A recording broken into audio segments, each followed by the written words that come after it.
ठीक है। अच्छा जी, अब हम देखते हैं एडवर्टाइजिंग राइटिंग स्टाइल। उसमें क्या होता है कि आपको तीन चीजों का बड़ा खास ध्यान रखना है।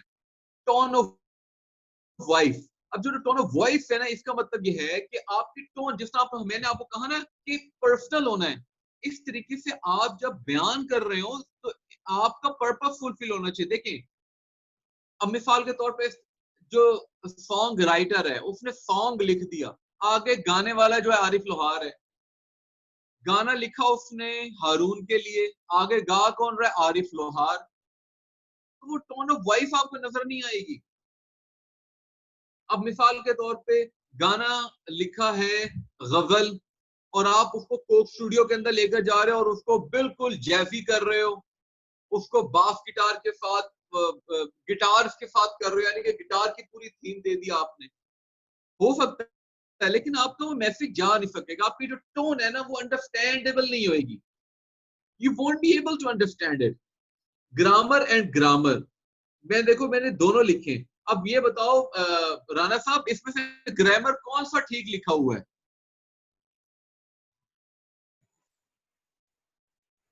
सर फर्स्ट वाला। अच्छा, राणा साहब से पूछे, राणा साहब कौन सा ग्रामर ठीक है?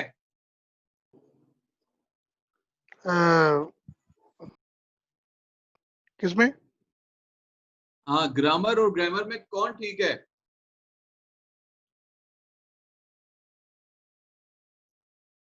कौन सा वर्ड ठीक है? गूगल कर लेना, पहले दिमाग तो इस्तेमाल करो। सर फर्स्ट वन ठीक है। जी नहीं, गलत है आप दोनों। दूसरा वाला ठीक है, ग्रामर। ठीक है। ग्रामर ठीक है। मकसद क्या है समझाने का कि आइडिया दोनों हो सकते हैं। आप ग्रामर जो है वो भी कर सकते हैं और ग्रामर भी कर सकते हैं। मकसद क्या है कि आप जब लिख रहे होते हैं तो आपका स्टाइल डिपेंड करता है। मिसाल के तौर पे अगर आप कॉपी कर रहे हैं ना तो आपका स्टाइल बहुत ज्यादा इन्फ्लुएंसिव होगा। अगर आप ओरिजिनल कर रहे हो तो आप किसी से इन्फ्लुएंस नहीं लोगे। You understand? तो आपको अंडरस्टैंड करना चाहिए कि यार ये मैं ओरिजिनल काम कर रहा हूँ, कॉपी कर रहा हूँ। तो अगर आप कॉपी भी कर रहे हो तो you have to be different, यानी कि मकसद है कि आपका राइटिंग स्टाइल डिफरेंट होना चाहिए। पहले हुआ बनाओ, जिस तरह गाने आए ना, कोई भी कोशिश गाना बनाता है उसका कोशिश होती है कि गाना पहले ना बना हुआ है। हालांकि ताल, लय, राग, आलाप, रिदम सारा कुछ तो स्टैंडर्ड ही है, लेकिन आप उसको मैन्यूवर करते हो। एड इज, अच्छा, violate all guidelines like parody. अब मैंने यहाँ पे एग्जांपल दिया अजीजी शो। अजीजी में क्या होता है? अजीजी शो पता है ना आप लोगों को? उसमें क्या होता है, जो कॉपी राइटिंग होती है ना, कभी कभार उससे बढ़ के भी हो जाता है। यानी कि मिसाल के तौर पे जिस तरह जुगत मारी जाती है, जुगत जो होती है वो अक्सर लिखी हुई नहीं होती है, वो जो दिमाग और मुंह में आ रही होती है वो एक दूसरे को कर रहे होते हैं। ये एडीज कहलाती हैं। ऐसा हो जाता है कभी कभी, और उसके लिए तैयार रहना चाहिए। बिकॉज अगर एडीज के अंदर कोई ऐसा क्रिएटिव काम हो रहा है जो आपके मैसेज को कन्वे करने के लिए आसानी कर रहा है, लेट देम डू। ठीक है, अब आगे चलते हैं हम लोग। Copywriting for print. अच्छा, इसके अंदर ये देखो, ये हेडलाइन क्या होती है? हेडलाइन होती है जिस तरह आपकी न्यूज होती है ना, खबर, वो होती है ये। और उसमें जो बेसिक पर्पस होता है ना वो समराइज्ड होता है, जिस तरह एग्जीक्यूटिव समरी होती है। फिर over the line and under the line होता है। ओवर द लाइन क्या होता है? अब आपने हेडलाइन लिख दी है, उसके ऊपर एक छोटी सी डिस्क्रिप्शन होगी, वो ओवर द लाइन है। अंडर द लाइन छोटी डिस्क्रिप्शन नीचे है। बॉडी कॉपी, अब उसके अंदर आप तफसील में जा रहे हैं। सब हेड, आप उसके साथ साथ किसी और न्यूज को भी मिला के जो डिस्कस करते हैं वो सब हेड हो गया। कॉल आउट्स क्या होता है? कॉल आउट ये होता है कि आप जिस तरह आप क्या करोगे? सर्च करोगे। अब आप गूगल पे सर्च करना चाहते हो, वो कॉल आउट करेगा। मिसाल के तौर पे एक हेडलाइन है, Pakistan sorry, the inflation rate in Pakistan has increased by 10%। ये कॉल आउट है, ये हेडलाइन है। हेडलाइन क्या होगी? कॉल आउट, ये कॉल आउट है, अब ये गूगल करोगे तो आपको मिल जाएगा। यानी कि कॉल आउट समझ के इतने ऐसे वर्ड्स होने चाहिए कि जब आप लिखो तो आपको खबर मिल जाए and you understand the thing. Headline क्या होगी? पाकिस्तान में इन्फ्लेशन की वजह से कीमतें बढ़ गई और इन्फ्लेशन का रेट जो बढ़ा उसकी वजह से इन इन चीजों की कीमतें बढ़ गई। बॉडी कॉपी में क्या होगा कि गोश्त की कीमत इतने फीसद बढ़ गई, आटा इतना फीसद बढ़ गया, चिकन इतने फीसद बढ़ गया, सब्जियां इतने फीसद बढ़ गई। अब आते हैं कैप्शन। कैप्शन क्या होता है? कैप्शन ये होता है पहले आप टैग लाइन को समझ लो। टैग लाइन ये होती है मिसाल के तौर पे जब आप क्या करते हैं, ये तीनों वैसे ना ये इंपॉर्टेंट है, कैप्शन, टैगलाइन एंड स्लोगन, ये तीनों मुख्तलिफ हैं। कैप्शन क्या होगा? जिस तरीके से हेडलाइन होती है ना, इस तरह एक चीज उसकी कैप्शन होती है। यानी कि आप जिस तरह मिनिमम वर्ड्स होते हैं जिससे आपको अंदाजा हो जाता है कि यार ये चीज है। मिसाल के तौर पे कैप्शन क्या होगी? Inflation in Pakistan. Call out क्या होगा? Inflation in Pakistan have increased. Headline क्या होगी? Inflation in Pakistan have increased and due to which the essential items prices have also increased. अब टैगलाइन होगी जिस तरह जो चीज आपको जुगर टाइप की नहीं होती, कैची लाइन होती है, उसमें इन्फ्लेशन जो है ये टैग लाइन हो गया। अब स्लोगन, ये जब एडवर्टीजमेंट का मैसेज हो जाता है ना, खासतौर पे मार्केटिंग के लिए इस्तेमाल किया जाता है, वो स्लोगन कहलाता है। अब कैप्शन और टैगलाइन दोनों स्लोगन नहीं होते। स्लोगन डिफरेंट चीज होती है, मकसद आपका होता है कि आप उसके थ्रू एडवर्टीजमेंट पर्पस के लिए उसको यूज कर रहे होते हैं। कॉल टू एक्शन, आप जो कॉपी राइटिंग लिखते हैं उसमें मकसद क्या है? आपका मैसेज भी चला जाए और अगर बिजनेस पॉइंट ऑफ व्यू से बात करें, लोग आपकी चीज खरीदें। आप कहें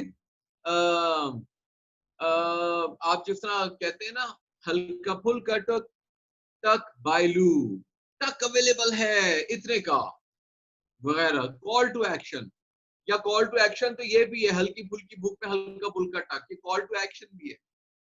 ठीक है गाइस, आगे चलते हैं। अब रेडियो के लिए क्या है? रेडियो के लिए तीन सॉरी गाइस, रेडियो में तीनों चीजें जो है वो कॉपी राइटिंग है। Voice, music, sound effect. अगर टिप्स की बात कर ली जाए, आप इसको पर्सनल रखें, बिल्कुल होना चाहिए। सॉरी यार, आपने अपने लिसनर से बात करनी है। आपके सामने कोई नहीं बैठा, आपके लिसनर जो आपकी ऑडियंस है, आपको उसको मैसेज देना है, आपने अपनी एडवर्टीजमेंट का मैसेज देना है। आपने जो लोग इनअटेंटिव हैं उनको वेकअप कॉल देनी, जिस तरह कॉल टू एक्शन है ना, इस तरह। मेक इट मेमोरेबल से मुराद दिया है, क्योंकि रेडियो के अंदर स्कोप इतना ज्यादा नहीं होता, तो आप कोशिश करें कि मेमोरेबल हो। अब मिसाल के तौर पे जो एड आप रेडियो पे सुनते हैं ना, उसमें आवाज का बहुत अमल दखल होता है। अब मिसाल के तौर पे एक एड ऐसी लग रही है, हल्की फुल्की भूख में हल्का फुल्का टक, तो लिसनर कहेगा या what the hell is it यार। अब अगर वो कहे ना, हल्की फुल्की भूख में हल्का फुल्का टक टक बायलू, तो मेमोरेबल है यार, अच्छा लग रहा है सुन के कानों को। इंक्लूड कॉल टू एक्शन, वही बात आ जाती है कि आपने इनअटेंटिव को अटेंटिव करना है। इसमें कॉल टू एक्शन इसमें भी यही होगी कि आप खरीदो। क्रिएट इमेज ट्रांसफर, जब आंखें बंद हो रही हो या जब चल रहा हो ऑडियो, तो आप विजुअलाइज करो। इतना स्ट्रॉन्ग कंटेंट होना चाहिए। ठीक है गाइस, तो हमने आज क्या क्या पढ़ा कि कॉपी राइटिंग क्या होती है। हमने बताया कि जो वर्ड्स में लिखा हुआ होता है, वर्ड्स भी हो सकता है, और उसकी जो पूरी आप जो साउंड इफेक्ट्स लिखे हुए होते हैं कि ये वाला होना चाहिए, म्यूजिक के बारे में ये होना चाहिए, ये लोग होने चाहिए, ये बातचीत होनी चाहिए, कॉपी राइटिंग कहलाती है। जो इसको लिखता है वो कॉपी राइटर कहलाता है।